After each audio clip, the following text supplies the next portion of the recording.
네, 지금은 감사의 절기, 가을입니다. 아름다운 단풍이 우리의 마음을 위로하고 지난 한 해 동안 겪어왔던 여러 가지 여름 동안에 어려웠던 일, 시련들을 잊고 다시 새 희망을 가지게 해주는 뜻깊은 계절이 왔습니다.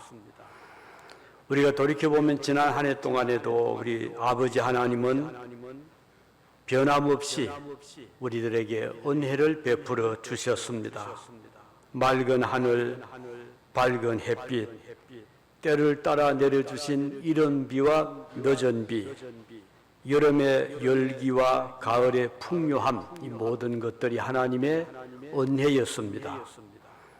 그러나 또 한편으로 지난 한 해 동안을 돌이켜보면 여러 가지 어려운 일들도 많이 지나갔습니다. 마치 바다에 잔잔하던 파도가 거센 폭풍으로 변한 것처럼 우리의 일상의 삶에 큰 시련, 역경이 찾아왔습니다. 곳곳에 태풍, 물난리, 극심한 가뭄, 또 산불 등으로 많은 사람들이 고통을 겪고 있고 그 후유증으로 지금도 어려움을 겪는 분들이 많습니다. 미국뿐 아니라 지금 여러 세계 나라, 가령 전쟁으로 인한 우크라이나, 러시아의 전쟁의 어려움, 그리고 또 계속되는 중동의 불안한 정세, 또 우리 조국 대한민국에도 현재 정치적으로, 경제적으로, 또 사회적으로 매우 어려운 일들을 겪고 있습니다. 우리가 이 세상을 살아가는 동안은 이런 온갖 고난과 시련을 피할 길이 없는 것 같습니다. 다윗의 삶을 돌이켜보면 그가 왕이었지만 그의 삶에도 여러 가지 어려운 굴곡이 많았습니다. 이웃 블레셋 나라가 침공을 해왔을 때 다윗은 어린 청년이었었죠. 그는 전쟁터에 형들에게 음식물을 전하기 위해서 갔다가 그 형들과 자기 나라 군인들이 적군의 위협 앞에서 떨고 있는 모습을 보고 그는 자원을 했죠. 나가서 저 적장 골리앗과 싸우겠습니다.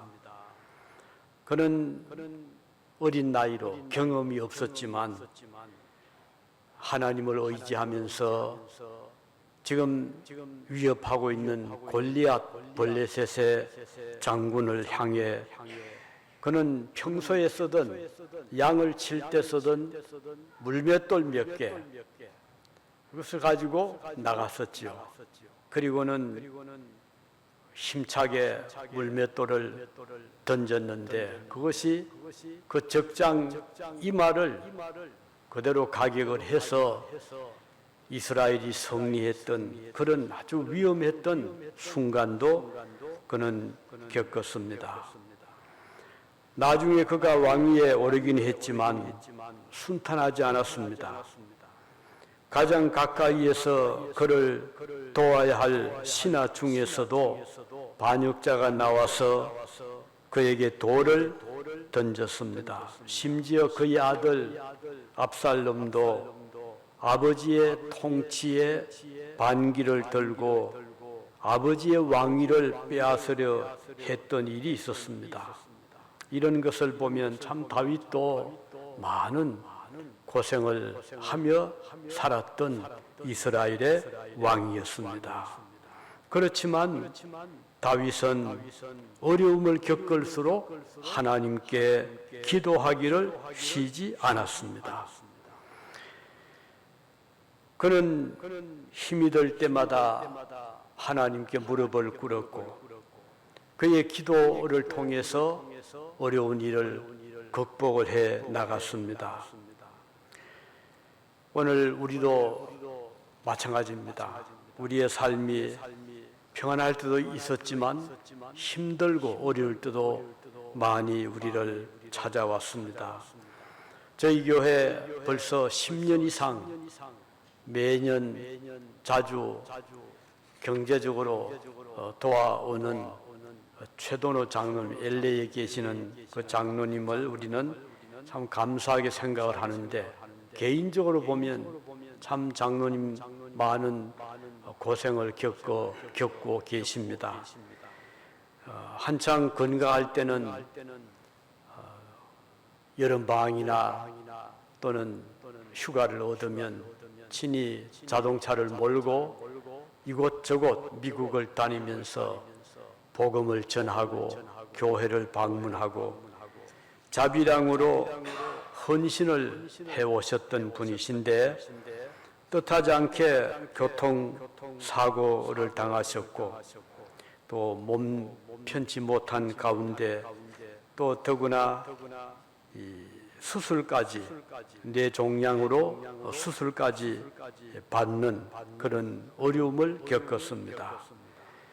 그럼에도 불구하고 그는 침상에서 기도 드리시면서 저희 교회를 기억하시고 자주 헌금을 보내시면서 여기 적은 마을에 또 작은 규모의 교회에서 수고하는 저와 여러분들을 위해서 기도하고 계시고 또 재정적으로 도와주시고 계십니다.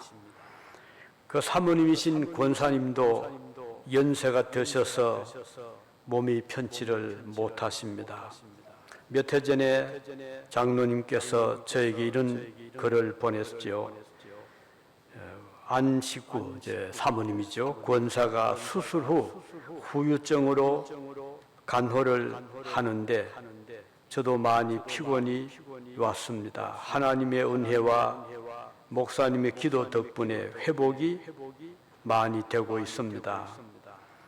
목사님, 하나님의 은혜로 교회가 유진중앙교회죠.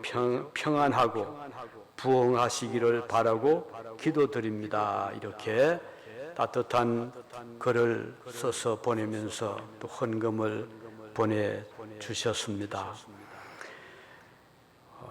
이렇게 우리가 건강할 때는 가고 싶은 곳을 쉽게 다닐 수 있지만 이제 몸을 다친다거나 또는 편치 못하게 되면 또 마음대로 다닐 수 없습니다. 그럼에도 불구하고 믿음의 장로님은 이렇게 참 침상에 누워서도 기도하시며 또 멀리 떨어져 있는 저희 교회를 생각해 주시고 또 이렇게 사랑의 손길을 베풀어 주고 계십니다.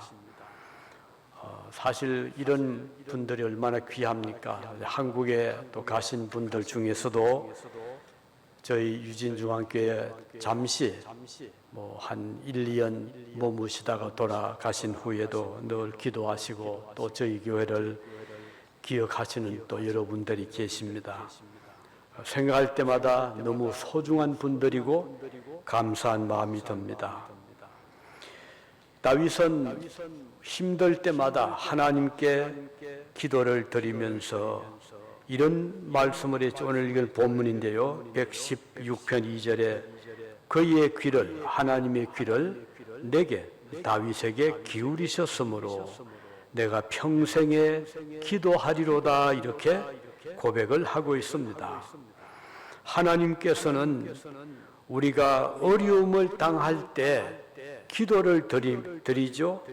그때 하나님은 귀를 기울여 주신다, 이렇게 말씀했습니다. 결코 우리를 버리지 아니하시고 어려움에서 구원해 주시는 하나님이십니다.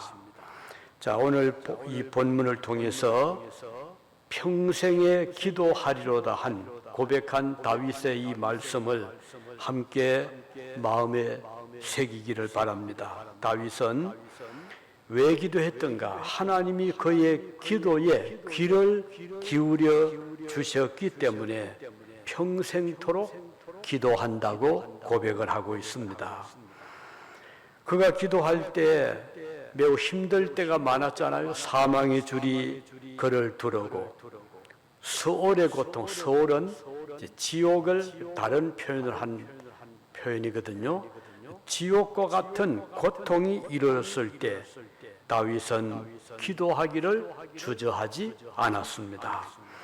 사방의들을 둘러보아도 어디 출구가 보이지 않는 어려운 때였습니다. 그럼에도 불구하고 그는 하나님께 기도를 계속했습니다. 어려움의 고비마다 기도를 들어주심, 또 귀를 기울여 주심에 대해서 다윗은 감사했습니다. 예레미야 선지자는 그가 기록한 예레미야서 33장 3절에 이렇게 기록을 하고 있습니다.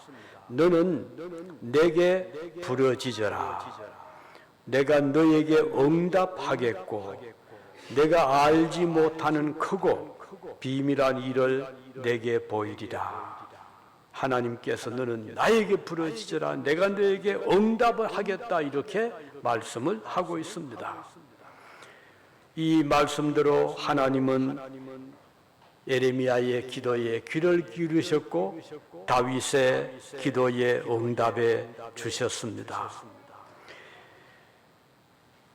나중에 다윗이 왕이 되었잖아요. 그런데 사울이 다윗을 굉장히 경계를 했습니다. 또 그를 이렇게 좀 막으려고 다윗을 하나의 라이벌로 생각하고 다윗을 심지어는 목숨을 빼앗으려고까지 했습니다. 다윗은 사울로부터 도망을 다니는 신세가 되었잖아요. 그렇지만 다윗은 자기를 해치려던 사울에 대하여 보복을 하지 않았습니다. 사울은 다윗을 죽이려고 했지만 다윗은 도망을 다닐지언정 사울을 대적하거나 그에게 해를 끼치려 하지 않았습니다.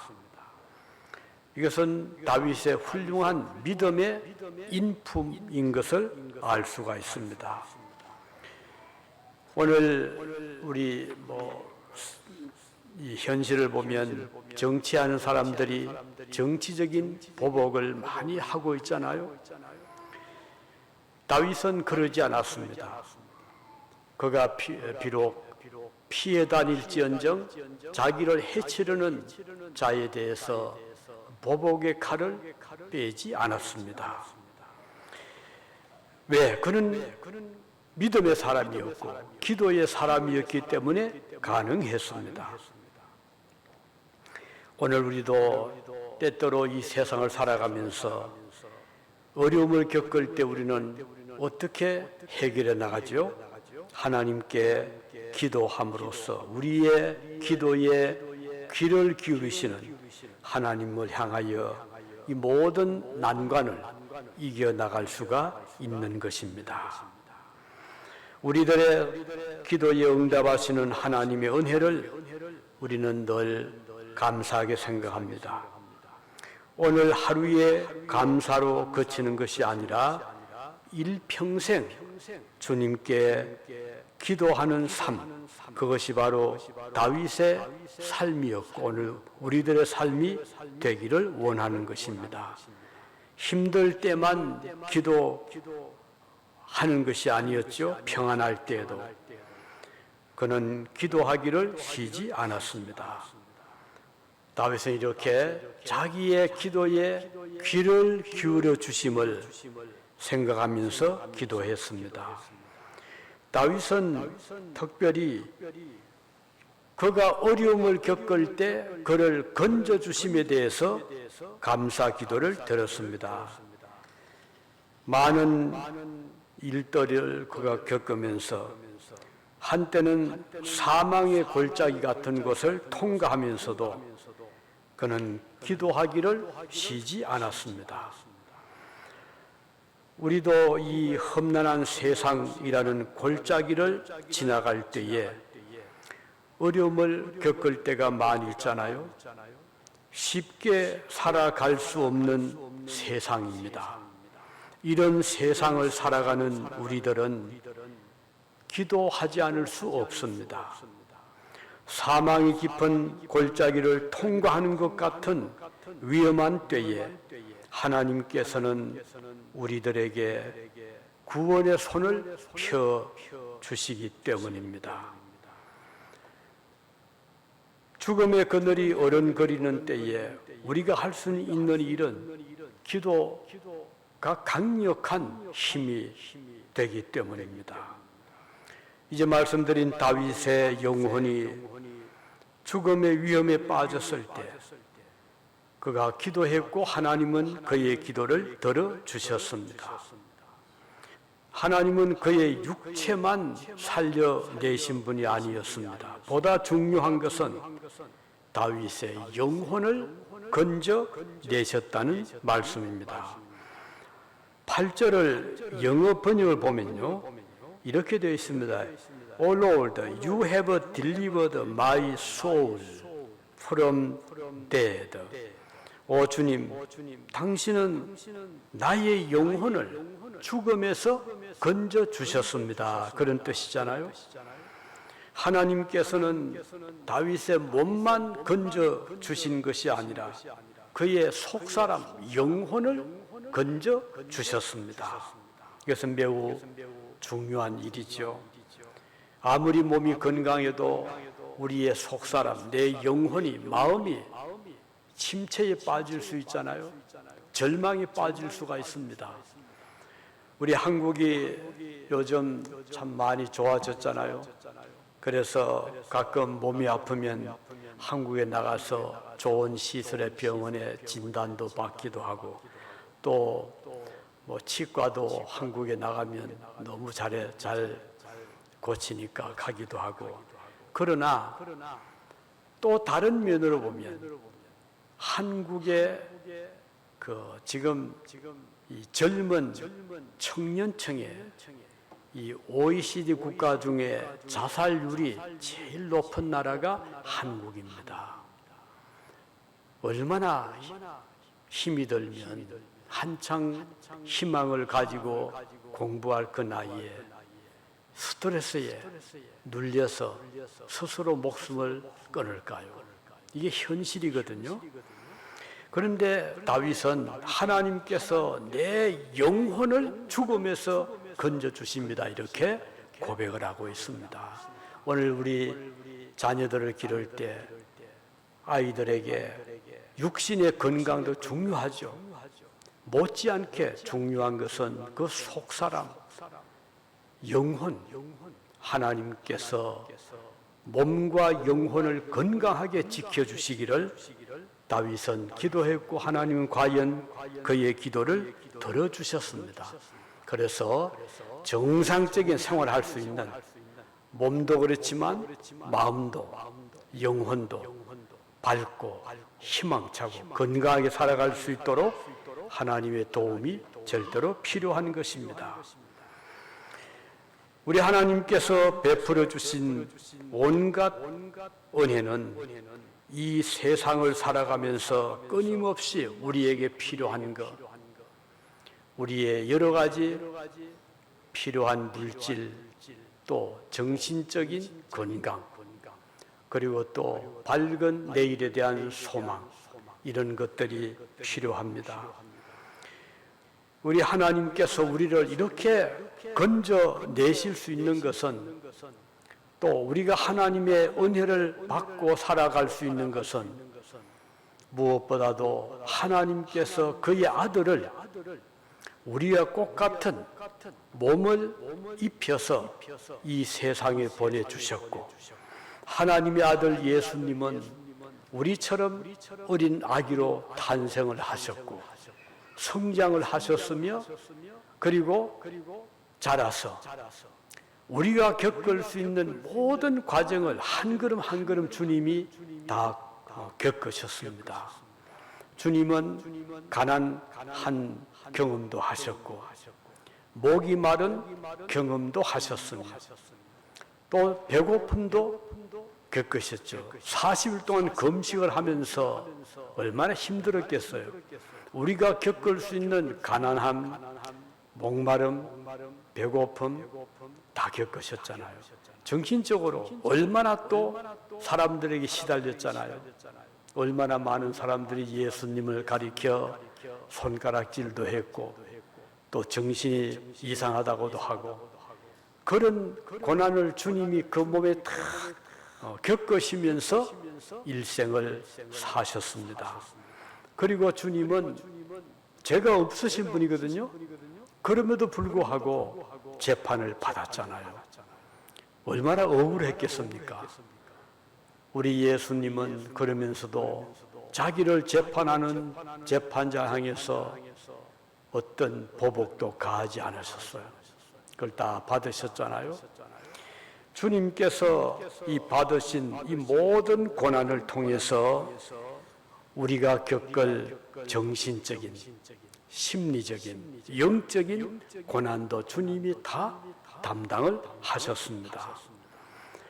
자, 이런 가운데서 우리 예수님은 육신뿐 아니라 영혼, 속사람의 고난도 대신 받으셨다는 것을 알 수가 있습니다. 그때 주님은 하나님께 기도했잖아요. 하나님, 저들이 알지 못하고 저를 이렇게 십자가에 못을 박습니다. 저들을 용서해 주십시오. 예수님의 기도였습니다. 자, 이렇게 다윗이 하나님께 기도를 드렸던 것은 귀를 기울여 주셨기 때문에 기도했고, 어려울 때 들어주시기 때문에 기도했고, 또 한 가지는 7절에 보면 다윗의 기도는 감사로 연결되는데 여호와께서 너를 후대하심이로다 그랬죠. 후대하신다 이 말씀은 선하게 대해 주신다는 뜻입니다. 자, 하나님께서 우리를 대할 때 선대해 주신다는 것은 큰 우리에게 기쁨이고 축복입니다. 선한 마음으로 좋은 뜻으로 우리를 맞이해 주시는 하나님이시라는 뜻입니다. 다윗은 이런 일들을 많이 어릴 때부터 겪으면서 성장했습니다. 양을 치던 목자였잖아요. 목동이었잖아요. 어떤 때는 사나운 짐승, 늑대라든지 사자 같은 짐승이 공격을 해올 때가 있었죠. 그런데 다윗이 그럴 때마다 자기 양을 보호하기 위해서 목숨을 걸고 달려나가서 맞서서 늑대를 물리치고 사자를 물리쳤던 그런 경험들을 했습니다. 그때마다 다윗은 하나님이 나를 보호하신다, 하나님이 나를 선대하신다는 것을 그는 몸으로 느끼면서 성장을 했습니다. 이것이 나중에 커서 어른이 되었을 때도 사울이 그를 공격할 때, 그의 신하가 자기를 배신할 때, 그의 아들 압살롬이 자기를 등을 돌릴 때도 다윗은 그들에게 보복을 하거나 그들을 대적하지 않았어요. 오히려 피해주면서 물러서면서 대신에 하나님께 기도했던 것입니다. 최후의 승리는 다윗에게 돌아갔어요. 오늘 우리가 이 세상을 살아가면서 이런저런 일을 겪을 때가 많잖아요.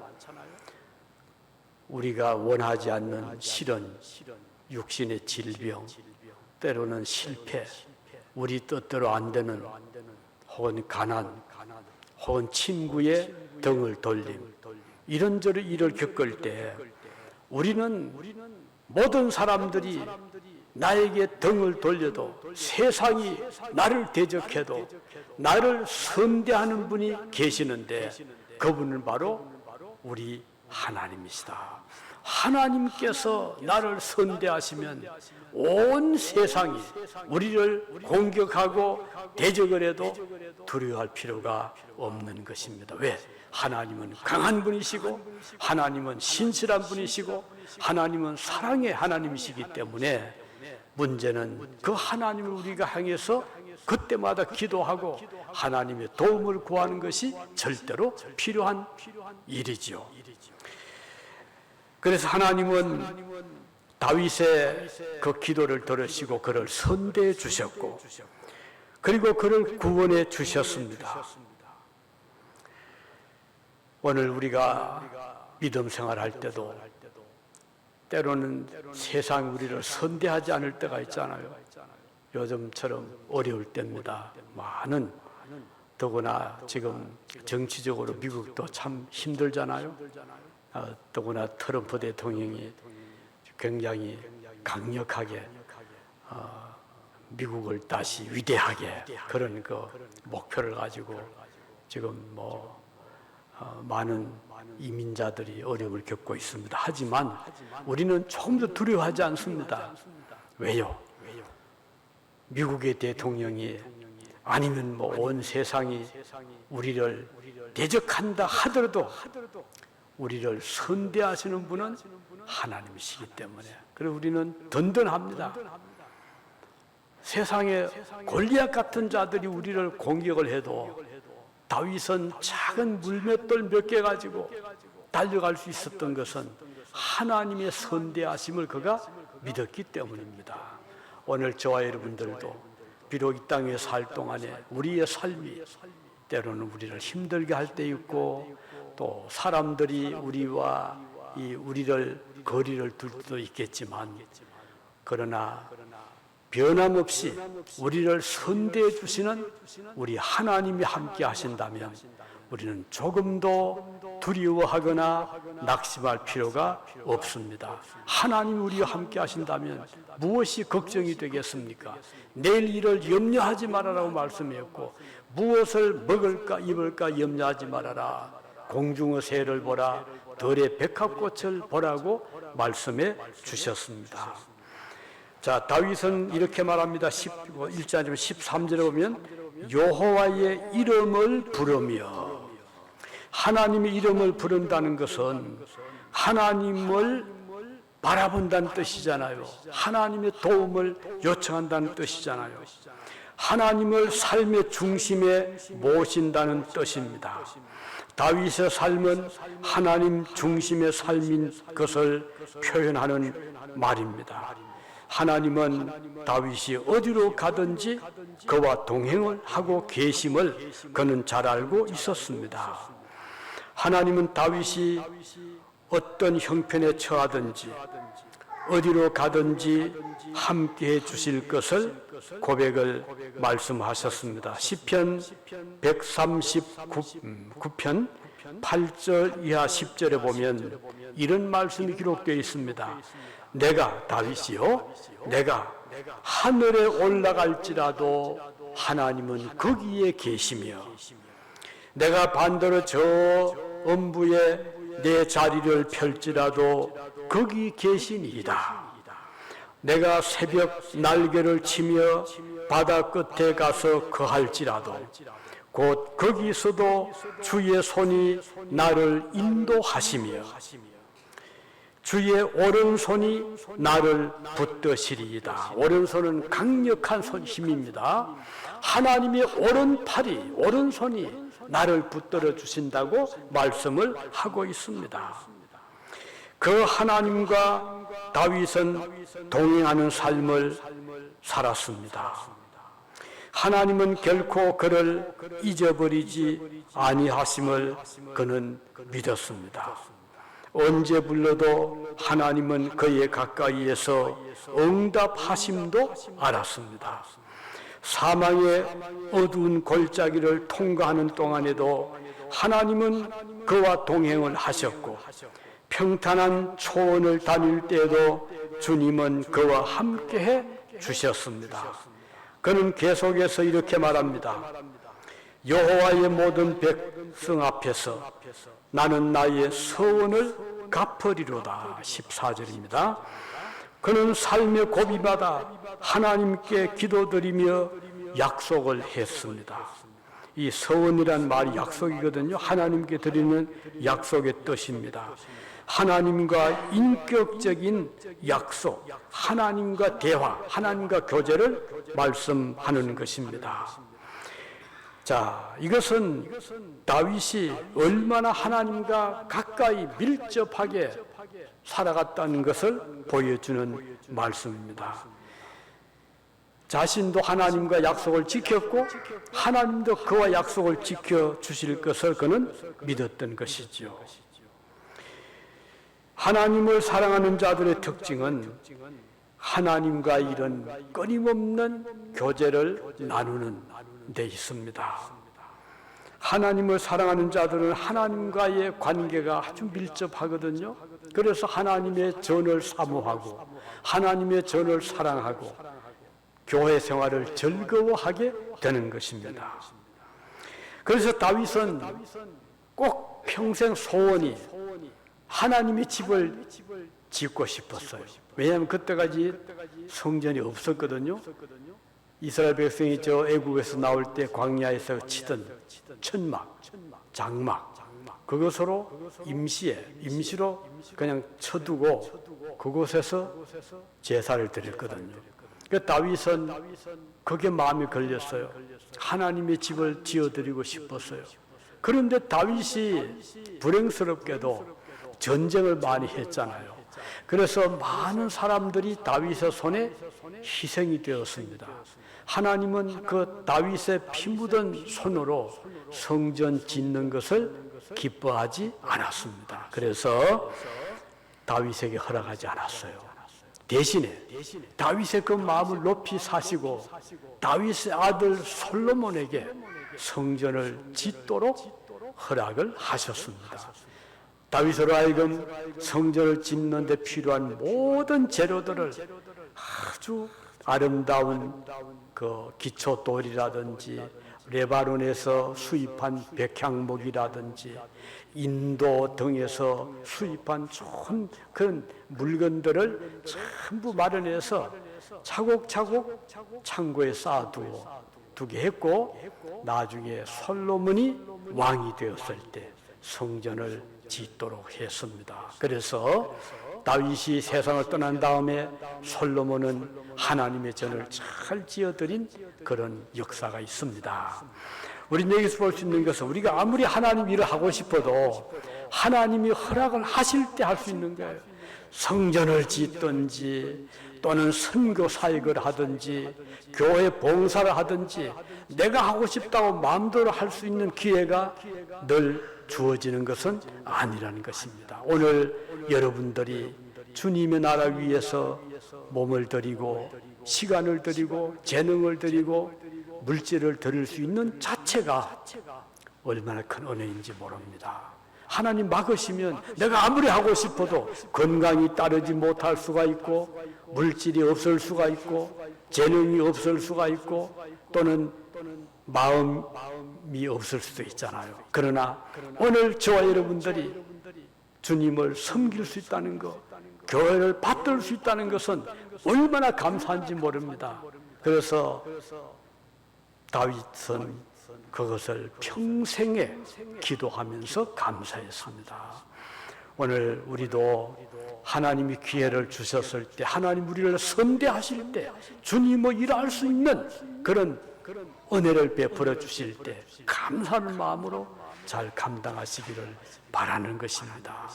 우리에게는 기회가 딱 한정되어 있거든요. 그 기회가 지나가면 다시 돌아오지를 못합니다.